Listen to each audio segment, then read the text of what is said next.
Hello students, how are you? Welcome to my channel. Today we are going to do exercise 1.1 of chapter first real numbers. मेरी last video में मैंने एक example solve करवाई है बेटा Euclid's algorithm को use करके we have found the HCF of two numbers. हमने दो नंबर्स का एचसीएफ फाइंड किया है. ये एग्जांपल आप वहां से देख के सम नंबर 1 इसका पूरा सॉल्व कर सकते हो. तो हम स्टार्ट करेंगे सम नंबर 2 से. सम number 2, show that any positive odd integer is of the form this. ये फॉर्म हो सकती है any positive odd integer. कोई भी पॉजिटिव ऑड इंटीजर किस फॉर्म में हो सकता है? इस फॉर्म में. ये किसकी फॉर्म दी हुई है? किसी भी पॉजिटिव ऑड इंटीजर की दी है. ये वर्ड हमने ध्यान में रखना है, ऑड इंटीजर. ठीक है, कोई भी पॉजिटिव ऑड इंटीजर की फॉर्म क्या हो सकती है? ये फॉर्म हो सकती है. इस फॉर्म में ये क्यू लिखा है, where Q is some integer. Q क्या है? कोई भी इंटीजर हो सकता है. ठीक है, we have to show this. ये हमें शो करना है. प्रूफ में देखो, इसमें भी हमारा यूक्लिड्स डिवीजन एल्गोरिथम ही लगेगा. By Euclid's division algorithm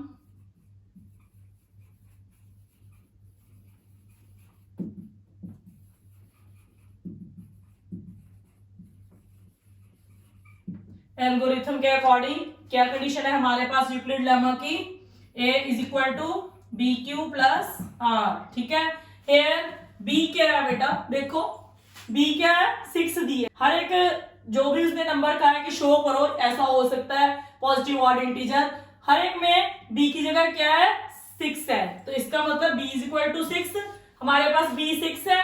we will put b is equal to 6. a is equal to 6 q plus R. ठीक है, और इसकी क्या कंडीशन है साथ में हमें पता है, R is always greater than equal to 0. ठीक है, B is always greater than R. ठीक है, अगर बी आर से बड़ी है this implies R can take values. R कौन कौन सी वैल्यूज ले सकता है?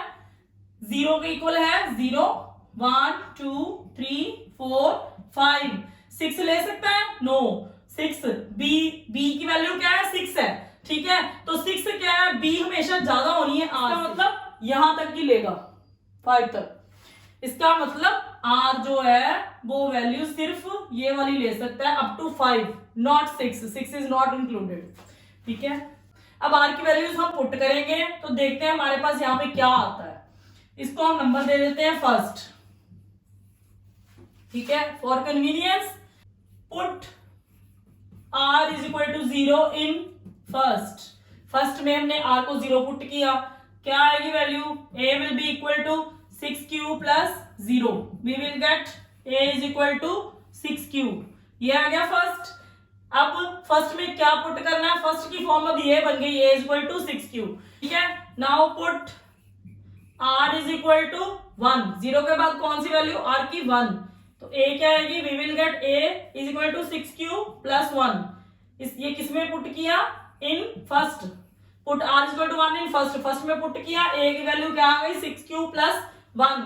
इसको हमने नंबर क्या दिया? ये 3 नंबर आएगा. ठीक है, next put r is equal to 2 in first. First में हमने फिर से r को 2 पुट किया, तो we will get a is equal to 6q plus 2. ठीक है, इसको हमने नंबर कौन सा देना है?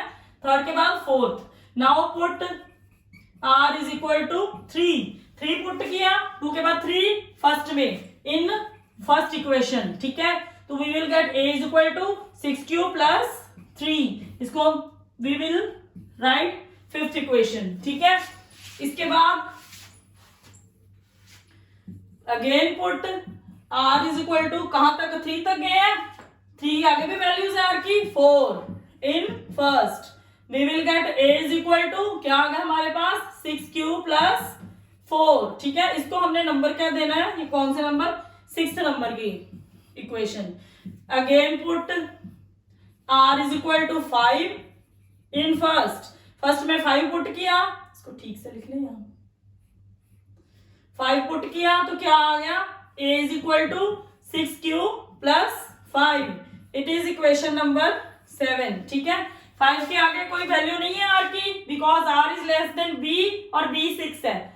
ठीक है, तो इसका मतलब फ्रॉम, अब हम देखते हैं फ्रॉम फर्स्ट वाली नहीं देखनी, कौन कौन सी इक्वेशंस आई है हमारे पास।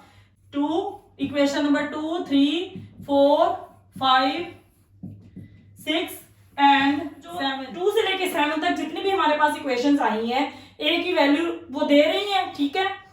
इन इक्वेशंस में से वी विल टेक, क्या लेंगे हम ए की value, A is equal to क्या वैल्यू आएगी, अगर हम देखो इन इक्वेशंस में से 6q लेंगे ए को, ठीक है। तो 6q क्या है, ये क्या है हमारा इवन, बट हमें क्या चाहिए ऑड, हमें इंटीजर कौन सा चाहिए ऑड, ठीक है। तो ये हमारा इवन इंटीजर आ रहा है, इसका मतलब इसको हमें निग्लेक्ट करना पड़ेगा, ए की वैल्यू ये नहीं आएगी। ये क्या आ रहा है 6q प्लस 1, ये क्या था इवन नंबर में 1 प्लस किया ऑड नंबर आ गया, ठीक है। इसका मतलब this value is our actual value, ये उठाएंगे हम, ए क्या आएगा 6q प्लस 1, ठीक है। ए की वैल्यू है आ गई। दूसरी a is equal to 6q plus 2, अब ये क्या है इवन था, 1 प्लस किया ऑड आ गया, इसको 1 प्लस 1 लिख सकते हैं 2 को, 6q प्लस 1 में एक और 1 प्लस किया, ये क्या आ गया इवन आ गया, ये इवन वैल्यू आ गई। वैसे देखो ना 6q इवन है, 6q में 2 प्लस किया, किसी इवन नंबर में अगर 2 प्लस करोगे दोबारा तो वो इवन ही आएगा, ठीक है। तो ये क्या है इवन वैल्यू है, हमें ऑड चाहिए, ये भी हम नहीं लिखेंगे, ठीक है। नेक्स्ट इसके बाद a is equal to 6q plus 3 है, 3 वाली वैल्यू जो है ये हमारी आएगी ऑड वैल्यू, ये हम सिलेक्ट कर लेंगे 6q प्लस 3 अगर हम इवन नंबर में प्लस करते हैं तो ऑड आता है नंबर, ठीक है। नेक्स्ट इसके बाद सिक्स्थ इक्वेशन में देखो क्या है, यहाँ पे 4 है, 6q में 4 प्लस किए इवन ही आएगी वैल्यू, ये भी हम नहीं लिखेंगे। अब 6q में हमने क्या प्लस किया 5, ठीक है। 5 वाली वैल्यू हमारे पास क्या आएगी ऑड आएगी, 6q प्लस 5। a की वैल्यू जो ऑड आई है वो हमारे पास ये तीनों है, ठीक है। तो a क्या है, कोई भी ऑड इंटीजर है, यानी पॉजिटिव ऑड इंटीजर है a, जिसको हमने कैसे रिप्रेजेंट किया है 6q plus 1, 6q plus 3 and 6q plus 5, ये तीनों फॉर्म्स में इसको हम लिख सकते हैं। यही हमने प्रूव करना था, ठीक है, हो गया, हैंस प्रूव्ड।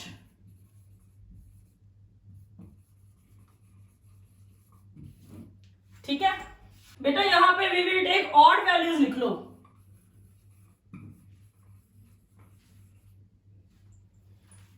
फिर आपको फर्दर ये नहीं लिखना पड़ेगा कि ये वैल्यूज है कि जो equation number 4, equation number 6 and equation number 2 में जो वैल्यूज हैं वो ए की वैल्यूज क्या है इवन है, ये आपको यहाँ पे मेंशन नहीं करना पड़ेगा। अगर आप यहीं पे लिख देते हो we will take odd value, ये बेटा जिसने नोट डाउन करना है कर लो। सम नंबर 3, इसमें क्या स्टेटमेंट है, an army contingent of 616 members is to march behind an army band of 32 members in a parade। Parade में एक आर्मी कंटिंजेंट को जो कि 616 मेंबर्स का है उसको मार्च करना है, किसके पीछे, बिहाइंड आर्मी बैंड के जो 32 मेंबर्स का है, ठीक है। These two groups, इन दोनों ग्रुप्स को are to march in same number of columns, इनके कॉलम्स क्या होने चाहिए मार्चिंग के टाइम सेम होने चाहिए नंबर ऑफ कॉलम्स, ठीक है। What is the maximum number of columns in which they can march, तो मैक्सिमम नंबर ऑफ कॉलम्स क्या है जिसमें ये मार्च कर सकते हैं, ठीक है। नंबर ऑफ कॉलम्स हमने फाइंड करने हैं, कितने, मैक्सिमम। जहां पे वर्ड मैक्सिमम आ जाए तो वहां पे सीधे सीधे आपने क्या करना है HCF निकालना है 2 नंबर्स का, तभी आपके पास मैक्सिमम वैल्यूज आएंगी, ठीक है। तो HCF किस किस का 616 और 32 का।